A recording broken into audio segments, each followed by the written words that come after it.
بالله من الشيطان الرجيم ولا حول ولا قوة إلا بالله العلي العظيم بسم الله الرحمن الرحيم وصلى الله على سيدنا محمد وسلم. Chers téléspectateurs, nous revenons avec cette 6e cassette vous parler aujourd'hui d'un problème brûlant.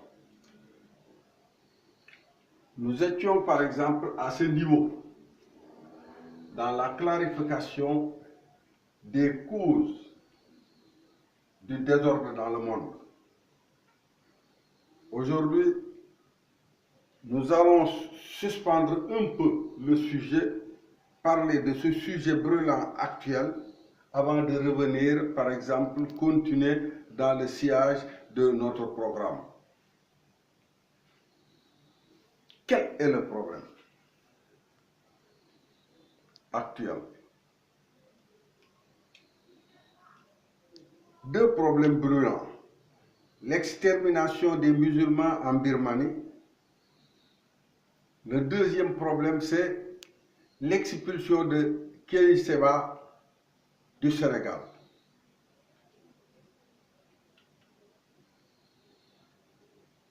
Et là, effectivement, dans le programme, dans la logique humaine, ça ne devait pas pouvoir se passer.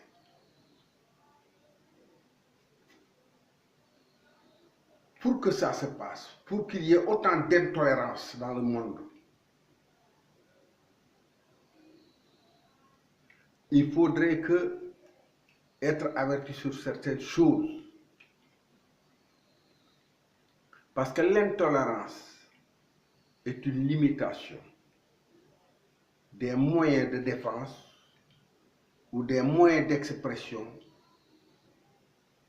sur un sujet bien déterminé.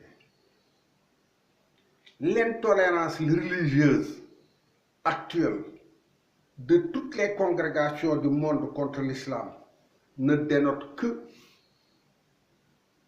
tout simplement, ils n'ont plus la spiritualité qui fait d'une religion une religion. La seule qui a une spiritualité qui permet à l'homme de s'épanouir, de progresser, c'est l'islam. Maintenant, que ce soit le bouddhisme, qui date de 1000 ans avant Jésus-Christ, qui est maintenant obsolète,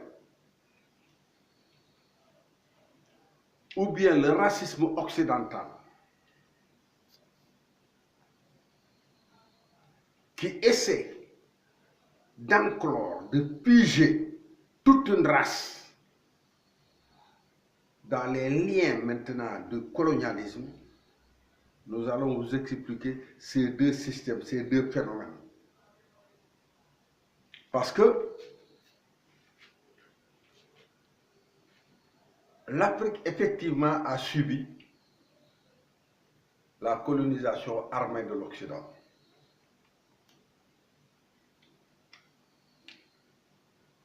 Mais nous, qui vous parlons, nous avons eu 18 ans au moment des indépendances. Et à 19 ans, on faisait partie des premiers éléments recrutés pour aller former les cadres moyens et supérieurs de la nation. Nous avons fait donc nos études en France. À une certaine période,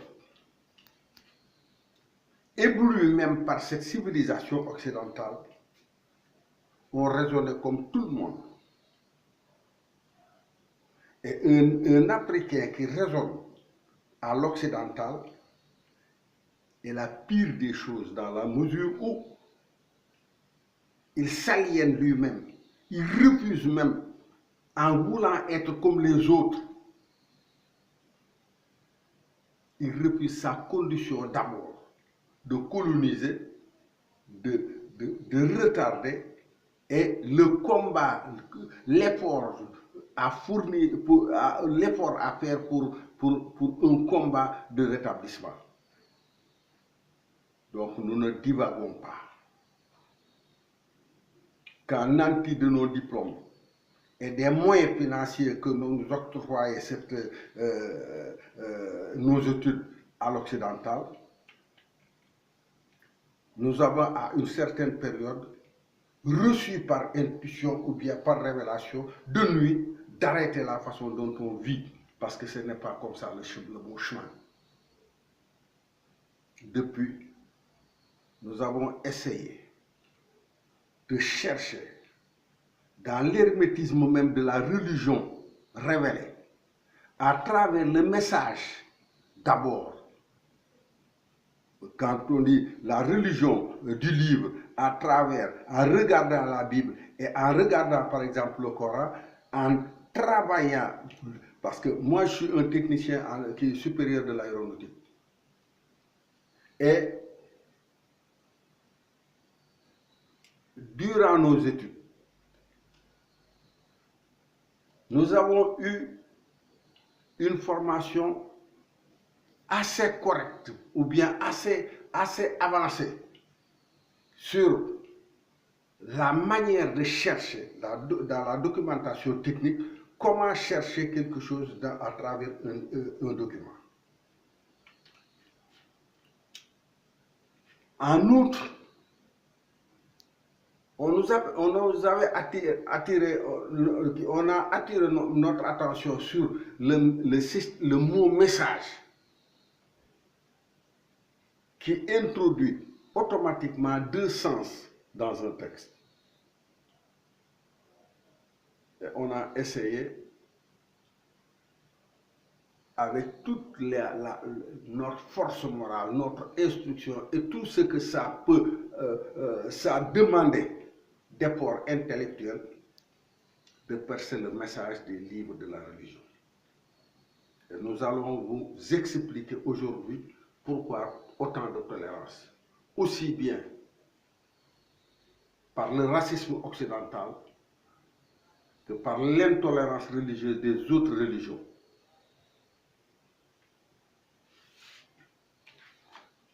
Nous avons débuté notre théorie avec, comme on te dit, nous sommes dans un monde à 3 dimensions. Nous sommes dans un univers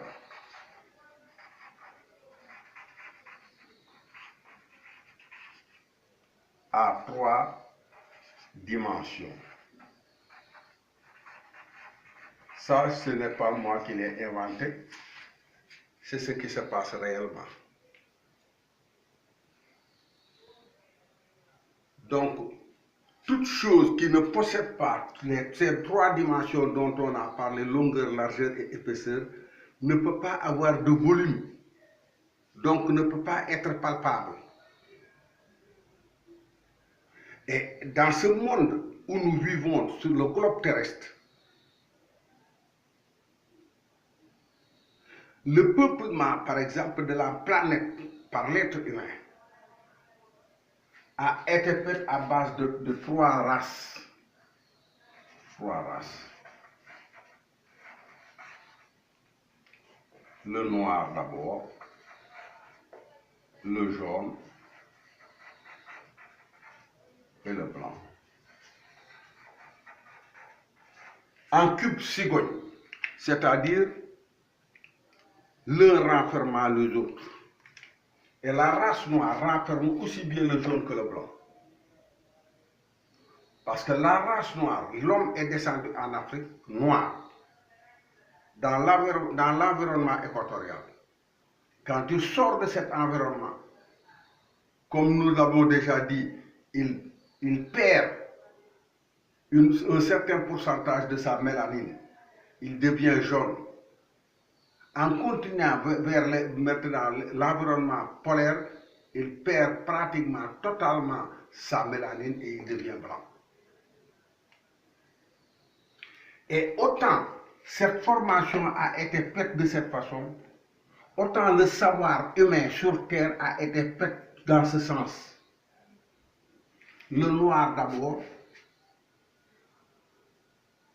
qui a fait un travail pendant 120 000 ans,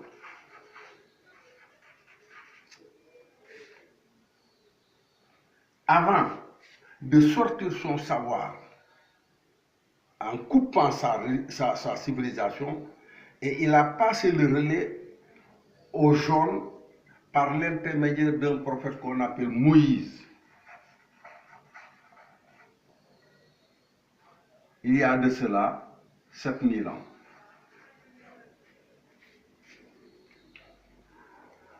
Mais entre Moïse et le début de notre civilisation qui a commencé avec Jésus,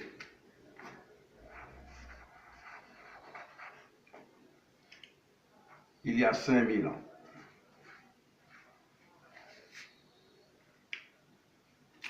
Donc notre civilisation actuelle n'a eu que 2017 ans. Nous sommes en l'an 2017.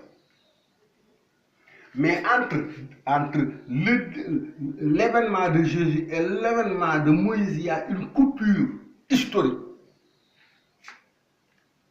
qu'ils appellent, s'ils veulent, maintenant préhistoire, ou comme vous voulez, mais qu'ils traquent à travers la technologie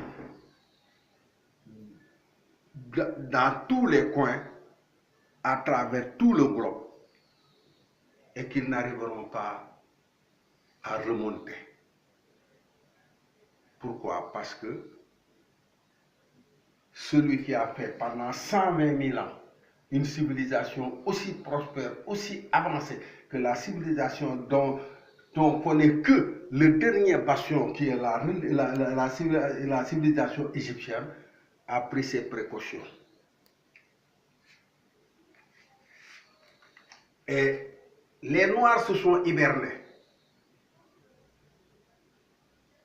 Et pendant 7000 ans. Quand on parle d'hibernation, on parle déjà d'arrêt chichique de la cogitation intellectuelle, de sommeil chichique. Ils sortent donc de la scène de l'histoire de l'humanité pendant 7000 ans. Et durant ces 7000 ans, où le noir doit aller, c'est le blanc qui l'a fait. L'esclavagisme dont on parle. Parce que le rendez-vous, c'est de l'autre côté, en Amérique.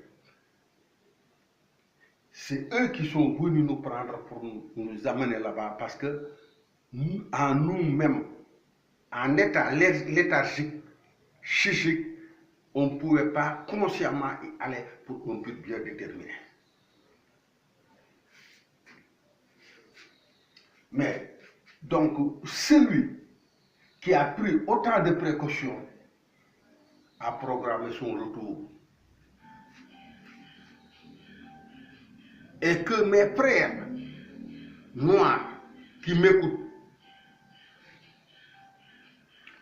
qu'ils puissent comprendre que dans cette alternance du jour et de la nuit,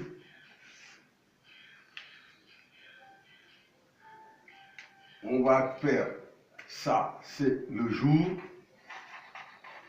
ça c'est la nuit.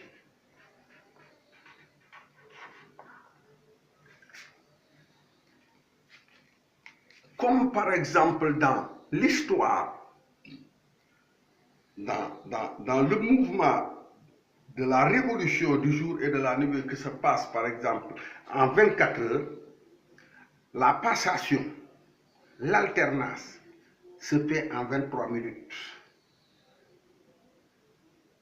Mais dans le processus cosmique matériel programmé par le noir pour arrêter sa civilisation, pour pouvoir amener les autres à sa hauteur,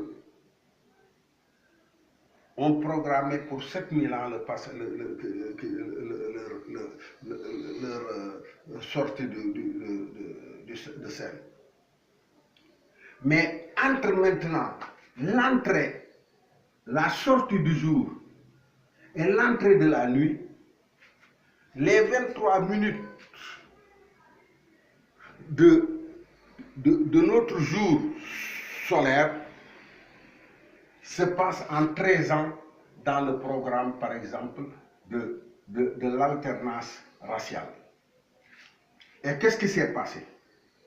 Ici, le jour, c'est le noir qui travaille, et la nuit, c'est le blanc qui travaille. Exactement comme le cerveau humain, composé de deux hémisphères, l'hémisphère droit commande le côté gauche, l'hémisphère gauche commande le côté droit. Donc, dans cette même perspective, le jour est régi par le noir et la nuit par le blanc. Et quand le noir préparait donc sa sortie de l'histoire, ils ont amené un prophète qui s'appelle Abraham. Ah, on va le mettre directement en français, Abraham. Mais ce Abraham-là, on l'a amené dans l'Afrique. On l'a initié à la science africaine. On l'a initié à certains rites avant de lui donner une africaine comme épouse. Et il a eu de cette africaine un premier enfant qui s'appelait Ismaïl. Il l'a eu, regardez la Bible, à l'âge de 86 ans, dans les Genèses. 13 ans après, en 1900, quand il a eu 99 ans, qu'il a eu Isaac. Donc ici, Abraham a 86 ans, a Ismaël, et à 99 ans, il a eu Isaac.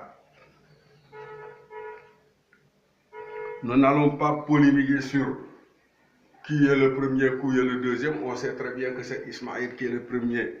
Et vous regardez dans la Bible, quand on parle de l'immolation, par exemple, on parle de son premier fils, de son fils unique.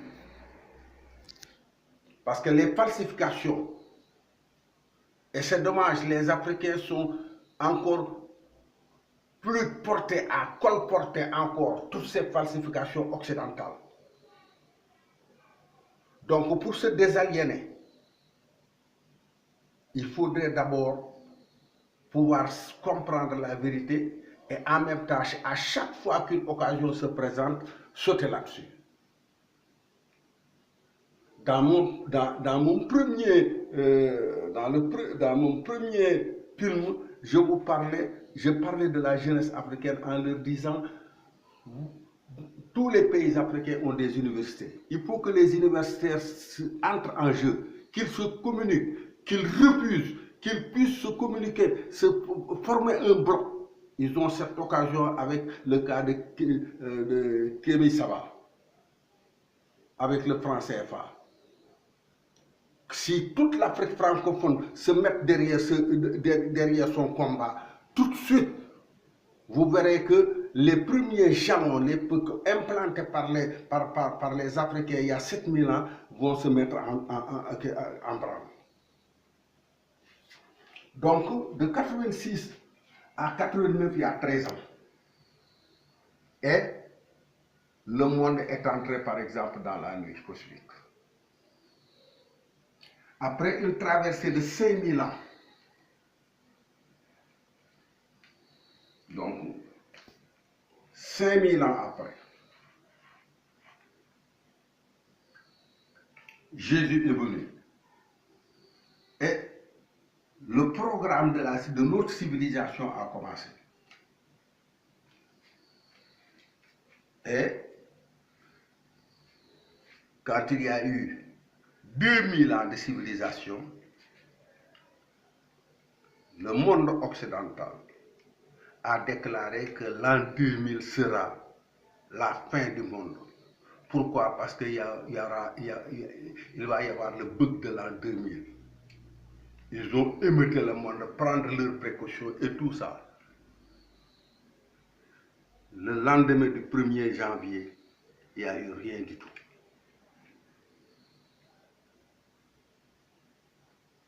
Or, durant cette période d'affolement, il y a même eu des gars qui ont creusé des forteresses de survie, d'autres qui ont tout vendu pour essayer de se gâcher, de trouver des solutions.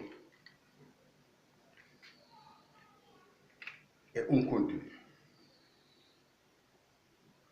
En 2012, rebelote, l'Occident nous revient avec la fin du monde, en disant que les Mayas ont, dans leur programme, ont laissé comme consigne qu'en 2012, ce sera la fin du monde.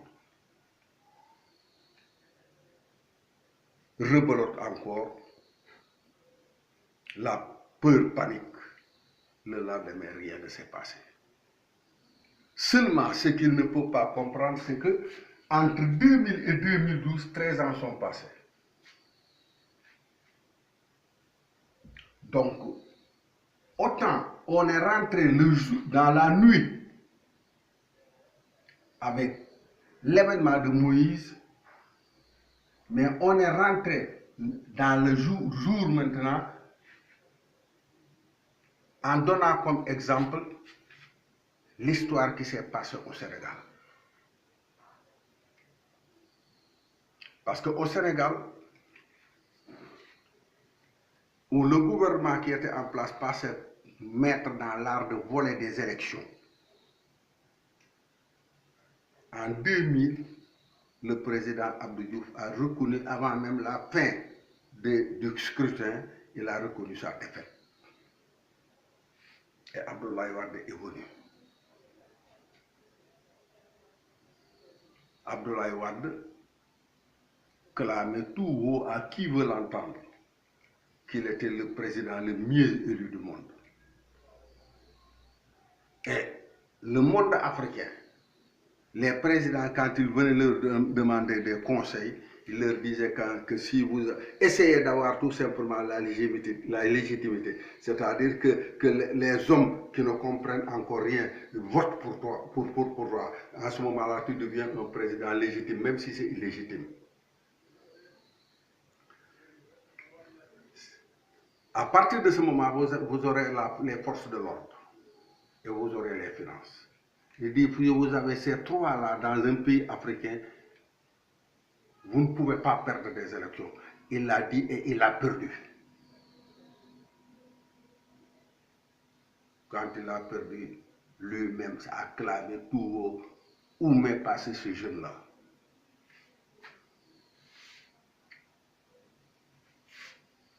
Ce que les Africains de l'occidentalisé ne savent pas, c'est que nos ancêtres arrivés au summum du potentiel humain ont tout prévu. Et que l'Occident, malgré tout ce qu'il est en train de faire, de tramer autour de l'Afrique, des plans pour nous asservir, est en train de perdre la bataille. Pourquoi? La nuit, c'est la lune qui éclaire la terre. Le jour, c'est le soleil qui éclaire la terre. Donc les coefficients qui entrent en jeu la nuit n'est pas pareil avec celui qui entre en jeu le jour. Et depuis l'événement, exactement la date du 25 mars 2012, où les élections se sont passées au Sénégal, le lendemain, le 26, l'Afrique est entrée dans le jour. Et que ceux qui nous gouvernent, ils ont une peur bleue des Occidentaux. Mais les Occidentaux ont maintenant une bougie à la main en plein jour. Ça n'éclaire plus. Et que quelles que soient les idées, les principes, les plans qu'ils trament,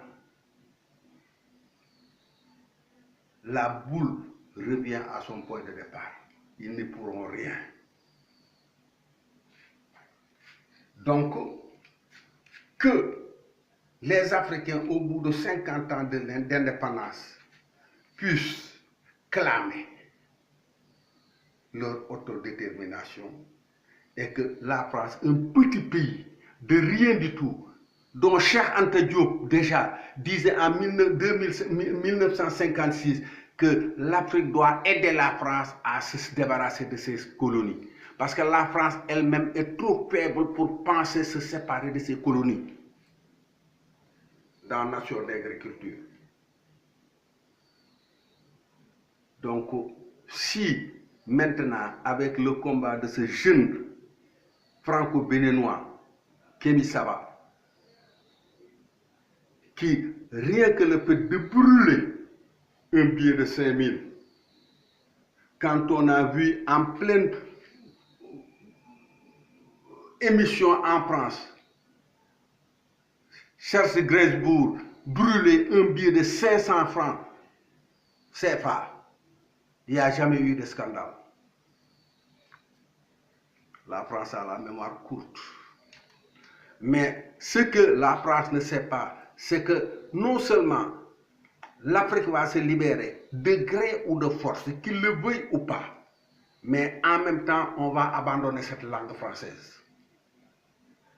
Et vous savez, sur les 7 milliards d'âmes qu'il y a sur Terre, la langue française n'est parlée que par 360 millions. C'est une goutte d'eau dans la mer. Et c'est cette France-là qui est tentée de vouloir nous prendre en otage.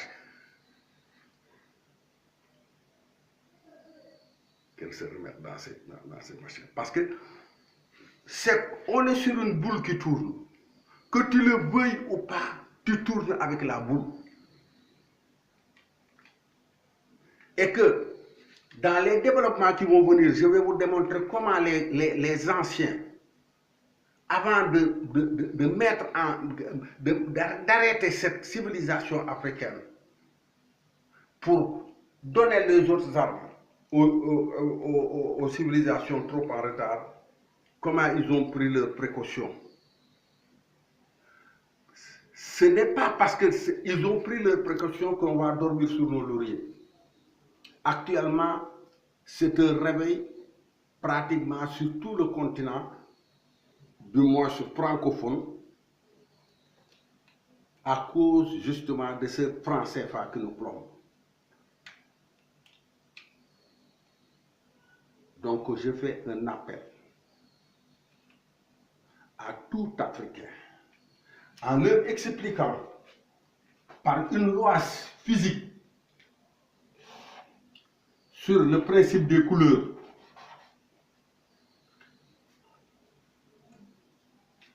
En physique, on vous apprend que le noir et le blanc,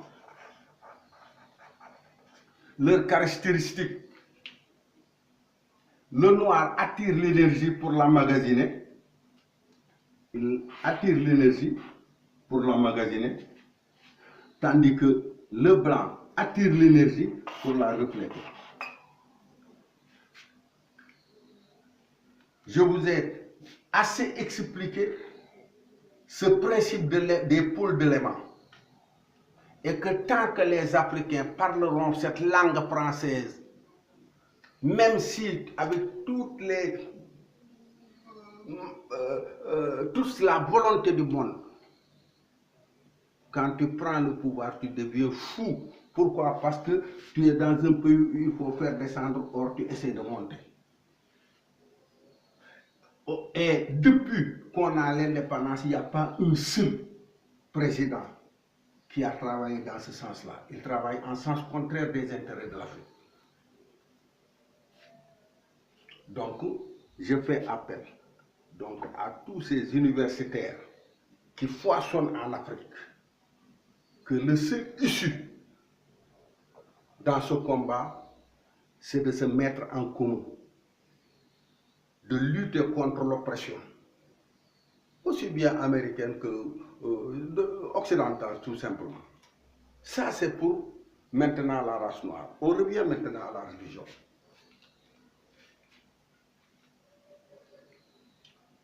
L'intolérance de cette religion, de la religion, qu'elle soit catholique ou autre religion,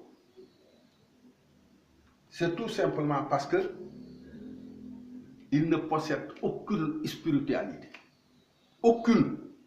Toutes ces religions dont on parle n'ont aucune base spirituelle. Pourquoi? Parce que dans le message que nous ont laissé les anciens, à travers cette langue-là, la dernière version, par exemple, de la religion du livre, qu'est l'arabe, le noir s'écrit Aswadoun. Et il a une valeur de 311, qui correspond à Nasser, le secoureur. Donc,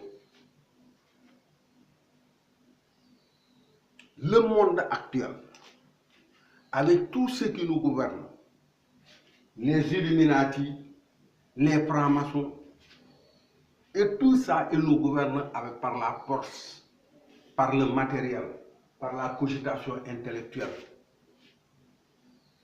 Or, ils ne peuvent rien contre les catastrophes naturelles qui sévissent actuellement. La France est en train d'aller vers les Antilles. Pourquoi? Parce que il y a pratiquement un grand pan de ce pays-là qui a subi, par exemple, des catastrophes naturelles. Et aux États-Unis, si Trump est aussi fort là, qu'il lutte contre les catastrophes naturelles qui sont en train de détruire les machines. Or, toutes ces catastrophes-là s'arrêteront le jour où les Noirs se mettront en selle parce qu'ils savent comment les arrêter. Donc, la religion, ce n'est pas de l'amusement, ce n'est pas un parti politique. Et que dans le système dont on a parlé, les trois univers, que ça soit équatorial, équateur, que ça soit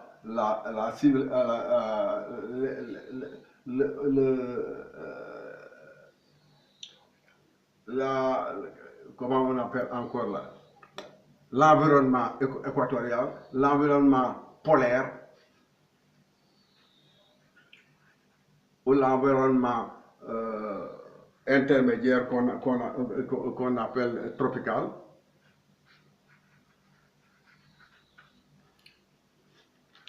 Le noir est ici. Et celui qui a créé la religion, qui l'a passé ici, parce que le travail qu'il faut, c'est un travail médian. C'est-à-dire celui-là va amener sa trouvaille, l'autre va amener sa trouvaille. Donc la religion a été établie par les Noirs, la science physique par les Blancs. Les Blancs n'avaient pas à prendre la religion, à mettre la religion ici parce que ce n'était pas prévu. Et Jésus disait tout le temps, quand on lui disait d'aller pacifier l'Europe, il disait qu'on ne m'a pas envoyé chez eux, on m'a envoyé tout simplement chez les fils d'Israël, c'est-à-dire en Orient. Et il leur disait, ne jetez pas les perles au pourceau. Maintenant que l'Occident a pris cette religion, qu'il a transformée pour nous ramener, et ce sont actuellement tous les Noirs qui croient à une religion sans spiritualité, qui le défendent à leur propre détriment. Quand nous savons qu'à travers les âges, les vieux ont toujours laissé comme motif que Hamed va venir et quand il va venir, il faut le suivre.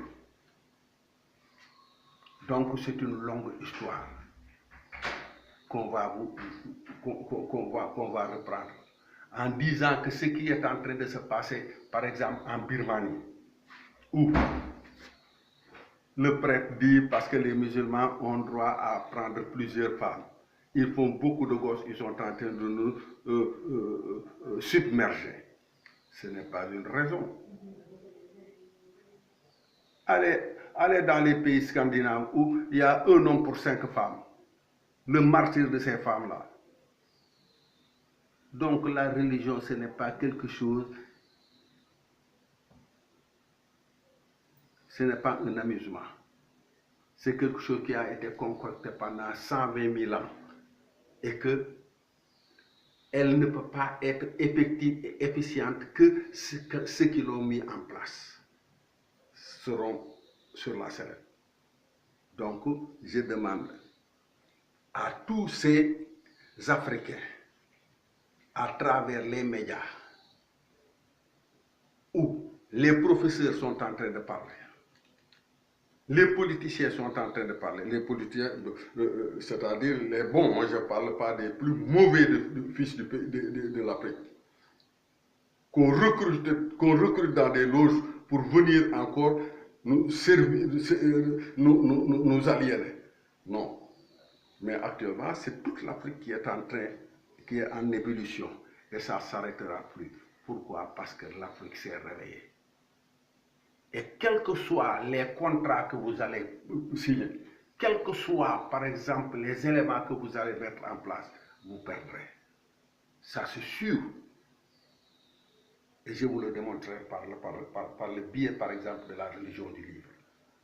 Celui que vous croyez et celui dont vous ne croyez pas, vous êtes en train de lutter contre. Parce que l'Occident ne lutte que contre deux choses. L'islam et le noir. L'islam, parce que c'est la seule théorie qui bat en brèche, par exemple, leur idéologie. Et les noirs, parce qu'ils vont les submerger. Donc, je m'arrête là. Et on va continuer les machins, mais je dis à tous mes frères et à tous les musulmans du monde entier de ne pas baisser les bras parce que le jour s'est déjà levé et ça fait déjà 5 ans. Et ça va continuer, c'est-à-dire les réverbérations, les rayons vont darder de plus en plus fort.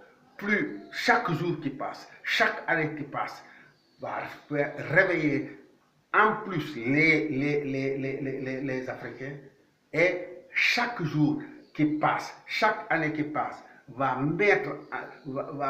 détruire les systèmes sur lesquels est basé le système actuellement occidental. Je m'arrête là. En attendant, mon combat sera un combat spirituel et religieux. Et loin d'être de pleurnicher sur le cas, nous allons, à travers le livre, vous démontrer que tout a été prévu par les anciens. Tout a été prévu. Même leur comportement. Tout a été prévu. Quand le Coran te dit, il n'a rien oublié dans le livre. Donc, si on arrive à décoder le livre, on verra que le comportement actuel de l'Occident est prévu et que s'ils pensent détenir le monopole de l'intelligence et du machiavélisme, ils vont avoir une grosse surprise. Allahumma salli ala sayyidina Muhammad wa sallam.